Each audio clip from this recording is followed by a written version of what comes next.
Varahi silks వారి grand festive celebrations పొందండి 10,000 రూపాయలు ఆపై కొనుగోలుపై బంగారు నాణెం ఉచితంగా. ఈరోజు జగన్మోహన్ రెడ్డి గారు రాయలసీమ ప్రాంతంలో ఉండేటువంటి వెనుకబడినటువంటి ప్రాంతాలు కరువు కాటకాల బారి నుండి బయటపడగొట్టాలి, వీళ్ళందరికీ శాశ్వత పరిష్కారం చూపించాలి, ఏదైతే ఆంధ్రాకు రావాల్సినటువంటి వాటాలను ఎటువంటి పర్మిషన్ లేకుండా పాలమూరు రంగారెడ్డి కానీ డిండి కానీ కల్వకుర్తి 25 టీఎంసీ నుంచి 40 టీఎంసీలోకి తీసుకొని పోవడం కానీ ఇవన్నీ కూడా పర్మిషన్లు లేకుండా అక్రమంగా కట్టుకుంటున్నారు. మన రాయలసీమ ప్రాంతము ఆంధ్ర రాష్ట్ర ప్రాంతము నష్టపోతున్నారు. కాబట్టి దీనికి మనం కూడా ఒక 800 ఫీట్లో ఒకటి రాయలసీమ ఎత్తిపోతల పథకాన్ని మనం కూడా స్టార్ట్ చేసి తర్వాత గ్రీన్ ట్రిబ్యునల్లో పర్మిషన్స్ తీసుకోవచ్చు అనే దాంట్లో ముందరు పోయినారు. ఈరోజు పర్మిషన్ లేవని మనల్ని కాబట్టి ఆపినారంటున్నారు. మరి డిండి మీరు ముఖ్యమంత్రిగా ఉన్నప్పుడు కల్వకుర్తి 15 టీఎంసీలు పెంచినప్పుడు మీరేం చేస్తున్నారు?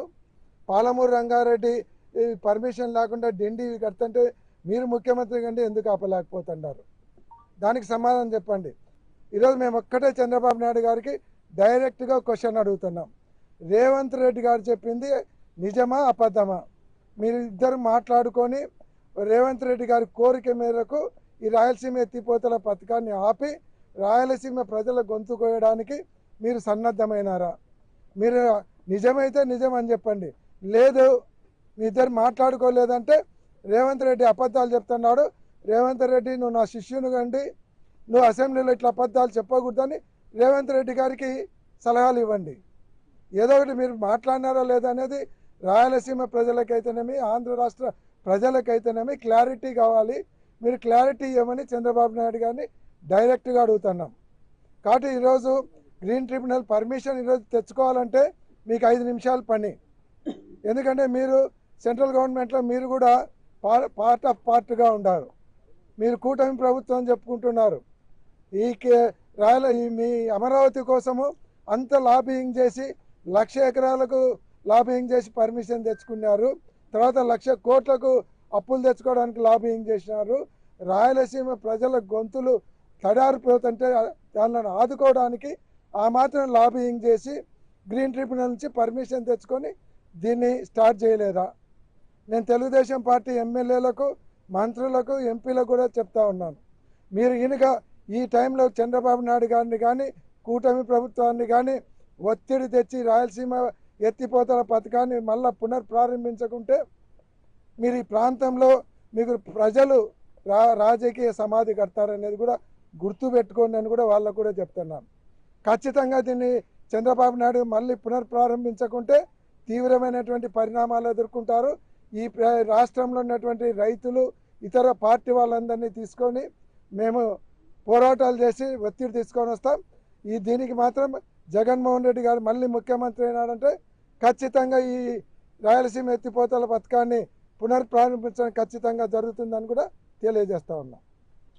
ఇప్పుడు నేను కూడా చెప్తూ ఉన్నాం, తెలంగాణ ప్రయోజనాల కంటే కూడా తెలంగాణలో రాజకీయ ప్రయోజనాలు ఆశించే అక్కడ పార్టీలు కానీ నేతలు కానీ పనిచేస్తున్నటువంటి పరిస్థితి. అది వాళ్ళ రాజకీయాలు, వాళ్ళ పార్టీ నేపథ్యం, వాళ్ళ రాష్ట్రం. అది అక్కడ రాష్ట్రంలో అక్కడ రాజకీయ నేతలు మాట్లాడేటువంటి కానీ వాటిని మన రాష్ట్రంలోకి చొప్పించి ఇక్కడ రాజకీయ లబ్ధి పొందాలనేటువంటి ఆలోచనతో ఈరోజు ఇక్కడ వైఎస్ఆర్సీపీ పార్టీ పనిచేస్తున్నటువంటి పరిస్థితి.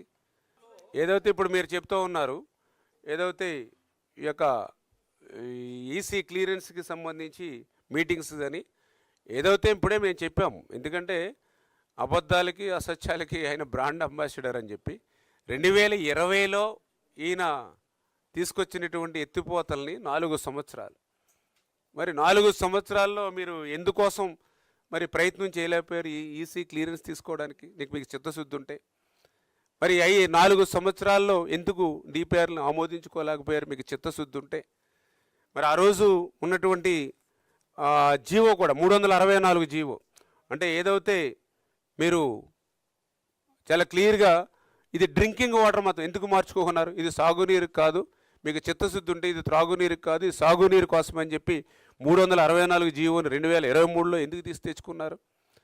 మరి మీరు ఎటువంటి ఈసీ క్లియరెన్స్లకి వెళ్ళకపోవడం వల్లే ఆ రోజు మరి పెనాల్టీ నిమిత్తం కూడా ఆ రోజు మీకు షోకాజ్ నోటీస్ మార్చి నెల 2024 మార్చి నెలలో మీకు షోకాజ్ నోటీస్ ఇచ్చి 2.65 crores జరిమానా విధించినటువంటి పరిస్థితి. అంటే ఇవన్నీ కూడా మీ హయాంలో జరిగినాయి.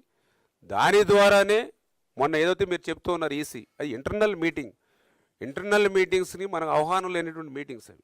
ఆ ఇంటర్నల్ ఈసీ తీసుకునేటువంటి డిసిషన్లో ఆ యొక్క ఏదైతే గత వైఎస్ఆర్సీపీ ప్రభుత్వంలో వాళ్ళకి జవాబు లేనిటువంటి పరిస్థితి, ఈసీ క్లియరెన్స్ ఇవ్వలేనటువంటి స్థితిలో వాళ్ళు నిర్ణయాలు తీసుకునేటువంటి పరిస్థితి.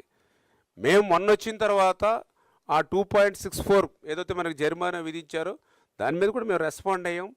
ఈ జరిమానా విధించడం కరెక్ట్ కాదు, దీన్ని ఎక్కడ కూడా ఉల్లంఘనలు అని చెప్పి మేము కూడా ప్రభుత్వం తరపు నుంచి ఈసీకి కూడా మేము ఆల్రెడీ మనం కరస్పాండెంట్ కూడా రిప్లై కూడా ఇవ్వడం జరిగిందనే విషయాన్ని కూడా మీ ద్వారా కూడా అందరికీ తెలియజేసుకుంటూ ఉన్నాం.